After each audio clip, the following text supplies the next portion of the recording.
Collector राज होना ही था।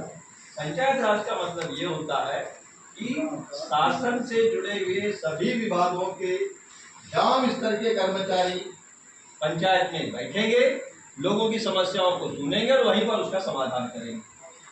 कि आप वहीं जाकर के देखो, पटवारी यहाँ आए, आरएस से जुड़ा हुआ अधिकारी कर्मचारी यहाँ आए, यहाँ आकर के यहाँ के तमाम मसलों के ऊपर बातचीत करें और उसका यही गांव वालों के हिसाब से, ग्राम सभा के हिसाब से उसका समाधान करें।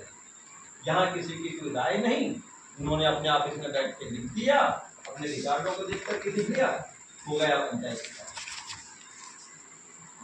जो भी राशि ग्राम पंचायतों को दी जा रही पहले से वो लोग तय करके भेज दी। शौचालय बना लो, मकान बना लो, अभी क्या बनाने के लिए आ रहा है पैसा? शमशान के सौंदर्यीकरण के लिए। हाँ, शमशान घाट के सौंदर्यीकरण के लिए। अरे यहाँ लोगों के मकान ठिकाने के नहीं बन पाए हैं। अरे भाई वही पैसा का बजट तुम आवास के लिए बढ़ा दो ना। जीने के लिए खर्च मत करो, जहाँ मरने के लिए गड़ा मत करो। तो ये सारी चीजें जनता सरकार को, शासन के लोगों को नहीं समझा पा रही है, तो ये हमारी जनता की कमजोरी है ना। तो जनता की कमजोरी को दूर करके जनता की ताकत को दिखाने के लिए ये पूरा जन स्वाभिमान यात्रा पर निकाले थे। और एक वजह इस जन स्वाभिमान यात्रा की ये भी थी कि जो भी जनता के पक्ष में खड़ा होता है, जो भी जनता के अधिकारों के लिए लड़ता है, उन लोगों को भी शासन में बैठे हुए बुरे लोग टारगेट कर रहे हैं। इस आदमी को निपटाओ, इस आदमी को ढीला करो। तो अभी हमने 5, 6, 7 साल से कुछ बड़ा आंदोलन कुछ नहीं किया था, लेकिन जहाँ जहाँ हमारे इलाके में नक्सलवादियों के नाम पे लोगों को परेशान करना शुरू किया, उस मामले में हम लोग खड़े हो गए। और नक्सलियों के नाम पे जो गांव के लोगों को प्रताड़ित करने की बात चल रही है, वो उस लड़ाई को हम लोग अभी से नहीं, आपने महात्मा गांधी आदिवासी विकास मंडल का नाम सुना होगा, सुने हो नहीं सुने हो? मोहबट्टा वाले मसराम जी की संस्था का उनके कार्यकर्ता आते थे ना, तब उससे वो जब सीताराम मसराम जी आते थे इस इलाके में, तब उससे हम लोग इस पूरी इस तरह से कि नक्सलवाद के नाम पे आम आदमी को टारगेट मत करो। एक आदमी चोर है, उस चोर को पकड़ो तो तुम्हारी काबिलियत है।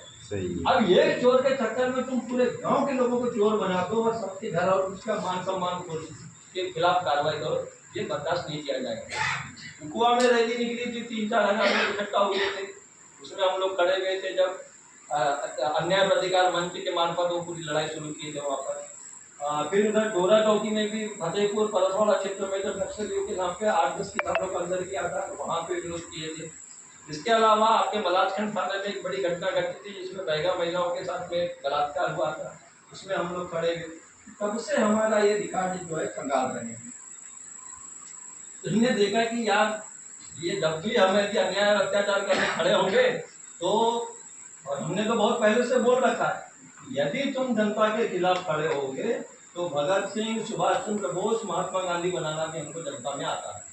और सीधी सी बात मैंने कान्हा नेशनल पार्क के अत्याचार के खिलाफ बिल्कुल साफ साफ यही बात कही कि यदि तुम हिंदुस्तान पाकिस्तान जैसी स्थिति बनाओगे गांव वालों के बीच में और जंगल के बीच में, तो फिर भगत सिंह बनाना भी हमको लोगों को आता है। ये सारी चीजों को हम लोगों को की जो बातें हैं हमको एक सही शुरू से ये लोग वॉच कर रहे हैं ना, देख रहे हैं। इन्होंने अभी क्या काम किया कि फरवरी महीने में मेरे ऊपर एक कार्रवाई की। तो जितना काम हमने लोगों के लिए किया है उतना काम किसी कलेक्टर ने नहीं किया होगा, किसी एसडीएम ने नहीं किया होगा, किसी तहसीलदार ने नहीं किया होगा, है ना।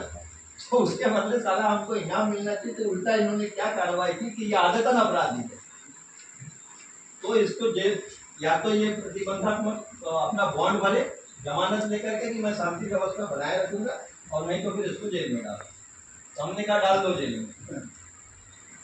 जेल गए, फरवरी महीने में 7 दिन रहे जेल में, जमानत से बाहर आए और इसके उस कार्रवाई को फिर हमने हाईकोर्ट में चैलेंज भी कर दी, क्योंकि कोई आदतन अपराधी तो हम है नहीं है। तो ये भी था कि इस जन स्वाभिमान यात्रा में कि जो लोगों के लिए लड़ रहे हैं उन लोगों को भी थोड़ा ताकत मिले कि भैया डरने की जरूरत नहीं है, ये इस तरह की कार्रवाई करेंगे, लेकिन हमारा देश और हमारा संविधान हमारे साथ में खड़ा है।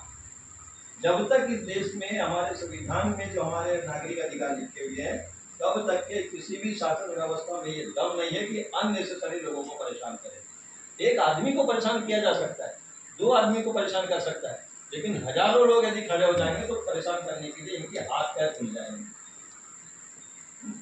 तो हमारा कहना ये है कि भाई अब पूरी की पूरी जो चीजें हैं, मैं लड़ाई का नाम तो नहीं लेना चाहूंगा, लेकिन यदि शासन में बैठा हुआ कोई भी खराब आदमी या कोई भी खराब अधिकारी लड़ाई की बात करेगा तो ठीक है, तुम लड़ाई मान ले, नहीं तो वस्तु स्थिति ये है कि हम सरकार हैं, तुम हमारे व्यवस्था पर, तुम हमको बर्खास्त नहीं कर सकते, लेकिन हम तुम्हारे कर्मकांड यदि खोल देंगे तो तुमको बर्खास्त होना पड़ेगा।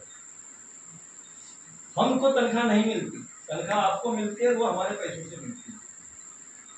हमको देखना पड़ेगा कि तुमको जो लाखों रुपए की सुविधा मिली है, तुमको जो लाखों रुपए की तनख्वाह मिली है, उसके बदले में तुम जनता को क्या कर रहे हो, तुम्हारी जिम्मेदारियों में कितना निर्माण हो रहा है, कितना पंचायती राज का इम्प्लीमेंटेशन हुआ है, कितना वन अधिकार कानून का इम्प्लीमेंटेशन हुआ है, कितना पैसा कानून का इम्प्लीमेंटेशन हुआ है।